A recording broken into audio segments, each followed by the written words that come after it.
Olá pessoal, boa noite. Hoje é segunda-feira, dia 30/3/2020 e amanhã é o glorioso 31 de março, o dia do contragolpe militar que nos livrou de sermos uma submissão, uma nação submissa ao comunismo, uma nação de escravos, uma nação como Venezuela, Cuba, Coreia do Norte, África, enfim, tantas outras nações dominadas por psicopatas genocidas. Muito obrigada, militares, meu eterno agradecimento a vocês. E deixo indicado aqui o livro 1964, O Elo Perdido. Aqui tem arquivos confidenciais do Serviço Secreto Comunista, um livro interessantíssimo, vale super a pena. Eu vou deixar para vocês o link aqui na caixa de informações. E vou começar esse vídeo lendo uma mensagem do general Vilas Boas. Aspas para o general. Nosso país vive um momento especial e muito grave. Tenho visto com preocupação que muitos dos protagonistas não entenderam que uma crise exige sinergia, integração de esforços e a compatibilização de visões de curto e longo prazo. Precisamos entender que ações extremadas podem acarretar consequências imprevisíveis. Temos, num passado não muito remoto, um evento do qual se pode extrair lições úteis sobre as consequências de paralisação de serviços essenciais à greve dos caminhoneiros. Visões e ações extremadas, neste momento, poderão acarretar um preço elevado a ser pago pelos desassistidos e os que vivem na informalidade. Aprendi que a virtude está no centro, portanto, é necessário uma visão que tenha como foco a compatibilização de todas as abordagens, as técnicas e as sociais. Conheço o presidente, sei que ele não tem outra motivação a não ser o bem-estar do povo e o futuro do país. Pode-se discordar do presidente, mas sua postura revela coragem e perseverança nas próprias convicções. Um líder deve agir em função do que as pessoas necessitam, acima do que elas querem. Esse foi o recado do general. Deixem aqui para mim nos comentários o que vocês entenderam. E agora eu sigo com uma notícia sobre o senador Flávio Bolsonaro e o João Dória, governador de São Paulo. Embora de governador ele não tenha nada, mas vamos lá. Flávio Bolsonaro aciona a PGR contra Dória por exploração política do vírus chinês. O senador vestiu as calças, o único político que realmente resolveu enfrentar João Dória cara a cara. O senador Flávio Bolsonaro levou no último sábado, dia 28, à Procuradoria-Geral da República uma representação contra o governador, pseudo-governador de São Paulo, João Dória. Nela, acusa a Dória de manipular dados sobre a morte do vírus chinês com, aspas, viés unicamente político, fecha aspas, para causar desgaste ao governo federal e ao seu pai, o presidente Jair Messias Bolsonaro. É fato incontroverso, noticiado há algum tempo na mídia, a intenção do governador de São Paulo, João Dória, lançar-se a candidato a presidente do Brasil em 2020 e, com esse propósito, buscar desconstruir politicamente o atual presidente da República seria uma estratégia para possibilitar uma concorrência ao pleito, diz o senador. O senador ainda pede a apuração da denúncia de que o governo de São Paulo estaria contabilizando mortes sem causa definida como se fosse por Covid-19, causando desinformação à população. Aspas para o senador. Adotar postura em que privilegia a saúde, mas mantendo o país e a economia funcionando diante de uma população assustada em meio a um bombardeio de informações inconclusivas e de suposições é, sem sombra de dúvidas, prejudicial para a aprovação da popularidade. Contudo, é a oportunidade perfeita para que alguns, aproveitando-se de sua suscetibilidade de tal condição, venham a promover uma guerra de informações. Exatamente isso que está acontecendo. E para quem acha que é fake news que João Dória mandou colocar todas as mortes que acontecerem por Covid-19, Saiu hoje no Diário Oficial aqui de São Paulo a seguinte decisão do João Dória, publicado no DO, Diário Oficial do Estado de São Paulo, considerando que, segundo os órgãos da saúde pública, durante a situação de pandemia, qualquer cadáver, independentemente da causa da morte ou da confirmação de exames laboratoriais, deve ser considerado um portador potencial de infecção por Covid-19. Gabinete do Secretário, Resolução SSP-26, de 20 de 3 de 2020. É só acessar o Diário Oficial aqui do Estado de São Paulo, DOE, e veja pelos seus próprios olhos, está aqui a notificação. Aqui, tá? Então veja pelos seus próprios olhos, está no Diário Oficial. E agora, bastando isso, o Flávio Bolsonaro tomou aí as rédeas da situação em relação a São Paulo. O governador do Rio, Wilson Witzel, afirmou nesta segunda-feira hoje que o presidente Jair Messias Bolsonaro pode ser julgado por crimes contra a humanidade. O Witzel só não disse qual crime foi cometido pelo presidente, mas ele disse que pode. Aspas, eu não estou aqui para fazer pré-julgamento de ninguém, mas se pudesse dar um conselho como jurista, diria que está colocando em risco sua liberdade. A um chefe de Estado não se admite que vá na contramão do que dizem organizações internacionais, das quais Brasil é signatário, como o artigo 7º do Estatuto de Roma de crime contra a humanidade. Ele só não deixou claro qual o crime que o presidente cometeu, só se foi o crime de permitir que as pessoas de baixa renda trabalhem porque elas estão passando fome.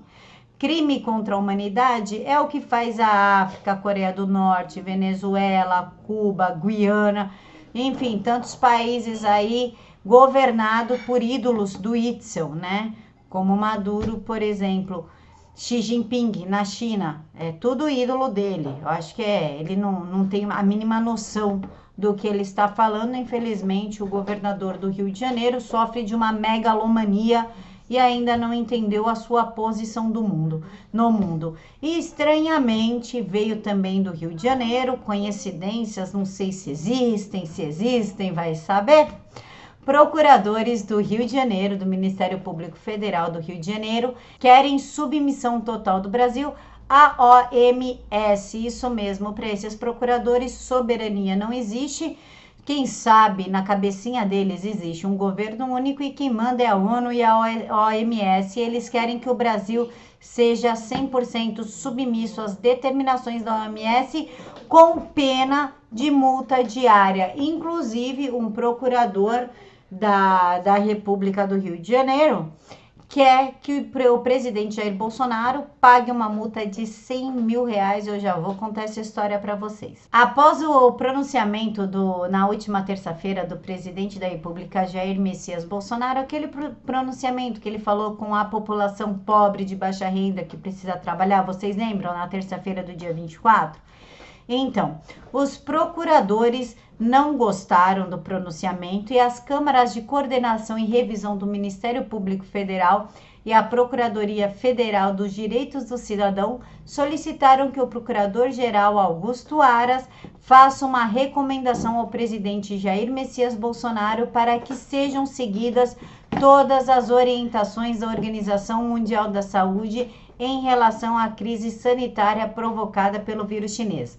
Os integrantes do Ministério Público Federal pedem que as ações do governo sobre o vírus chinês sejam, aspas, em consonância com o Plano Nacional de Contingência Nacional para Infecção Humana pelo novo Covid-19 do Ministério da Saúde, devidamente compatíveis com o estado de emergência de saúde pública de importância internacional. Quem não seguir está sob a pena diária, sobre multa diária imposta pelos procuradores. Até onde eu sei, o país ainda preza por algo chamado soberania nacional. O máximo que a ONU pode fazer é aconselhar, não determinar. Mas o procurador da República, Júlio José Araújo Júnior, não entendeu isso e quer multar a União, ou seja, o presidente, em R$100 mil sob o pretexto que o presidente descumpriu a decisão da primeira vara federal de Duque de Caxias para se, aspas, abster de adotar qualquer estímulo à não observância do isolamento social recomendado pela OMS. Após o presidente Jair Bolsonaro visitar o comércio e cumprimentar pessoas no Distrito Federal no último domingo, ontem, dia 29. Ele também pede a majoração da multa para 500 mil caso o presidente repita a ação, o caso. Então, o presidente está em prisão domiciliar e ninguém contou pra gente. Essa que é a verdade. O presidente ele não pode sair de sua residência, ou seja, ele está preso, prisão domiciliar, e a gente não ficou nem sabendo, hein, presidente?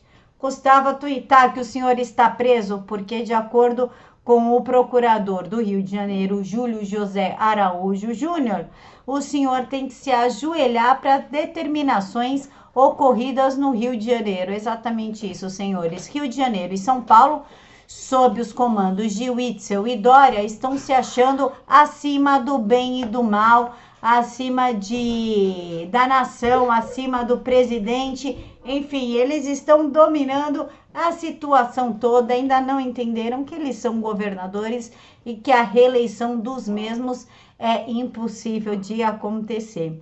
Mas continuando aqui, eu vou ler para vocês um trecho da ação pública impetrada pelo procurador. Aspas, a postura do presidente da República aponta para o descumprimento do item 4 da decisão proferida por esse juízo, que ressaltou a necessidade de abstenção da União de adotar qualquer estímulo à não observância do isolamento social recomendado pela OMS e o pleno compromisso com o direito à informação e o dever de justificativa dos atos normativos e medidas de saúde. Além disso, há uma indicação de descumprimento quanto à edição de novos decretos sobre os serviços de atividades essenciais, sem observar a necessidade de medidas emergenciais ao combate do Covid-19. O item 4 que ele cita na ação é o seguinte, aspas, a União e o município de Duque de Caxias que se abstenham de adotar qualquer estímulo à não observância do isolamento social recomendado pela OMS e o pleno compromisso com o direito à informação e o dever de justificativa dos atos normativos e medidas de saúde, sob pena de multa de R$100 mil. Isso não se aplica à federação, à União, se aplica ao Rio de Janeiro. Ele não tem que querer colocar isso sob o presidente para manter o presidente de joelhos. Isso é megalomaníaco, isso é insano, isso é bizarro, isso saiu da cabeça de um procurador do Rio de Janeiro. O Ministério Público Federal, que é representado pelo Procurador da República, Júlio José de Araújo Júnior, ainda requer 1. A imediata execução de multa de R$100 mil por meio de pagamento pela União em conta do juízo. Tudo é um jeitinho de tirar dinheiro assim, ó, da União para colocar nos estados. Witzel, o que o senhor está fazendo com o dinheiro do seu estado a ponto de um procurador passar uma vergonha dessa, hein? 2. A elevação de multa prevista nos itens 2, 3 e 4 da decisão para 500 mil. 3. A intimação de Duque de Caxias para que se manifeste sobre o decreto número 7.545 de 2020, o cumprimento da decisão judicial. É isso aí, minha gente. Chegamos ao ponto do Witzel querer que o presidente responda por crime à humanidade e um procurador querer processar a União em R$100 mil, porque na cabecinha perturbada desse ser humano, o presidente está com Covid-19 e prisão domiciliar. Agora eu vou deixar vocês com a nova decisão da OMS, na voz do diretor-geral da OMS, que diz que lockdown fará pessoas passarem fome pela crise. Assistam a opinião do marxista genocida que escondeu 3 pandemias, entre elas a da cólera. Segue a opinião dele, fiquem todos com Deus. And then on the issue of lockdown, so-called lockdown, maybe You know, some countries have already taken measures for physical distancing, closing schools and preventing gatherings and so on. That can buy time. But at the same time, each and every country actually differs. Some countries have strong social welfare system, and some countries don't. And I'm from Africa, as you know, and I know many people actually have to work every single day to win their daily bread. And governments should take this population into account, okay? If we're closing or if we're limiting movements, what is it going to happen to those people who have to work on daily basis and have to earn their bread on daily basis? So each and every country, based on its situation, should answer this question. We're not seeing it as an economic impact on a country, as an average of GDP loss or, you know, the economic repercussions. We have to also see what it means to the individual in the street. And maybe I have said it many times, and I come from a poor family, and I know what it means to always, you know, worry about your daily bread. And that has to be taken into account. Because each and every individual matters, and how each and every individual is affected by our actions has to be considered. And that's what we're saying.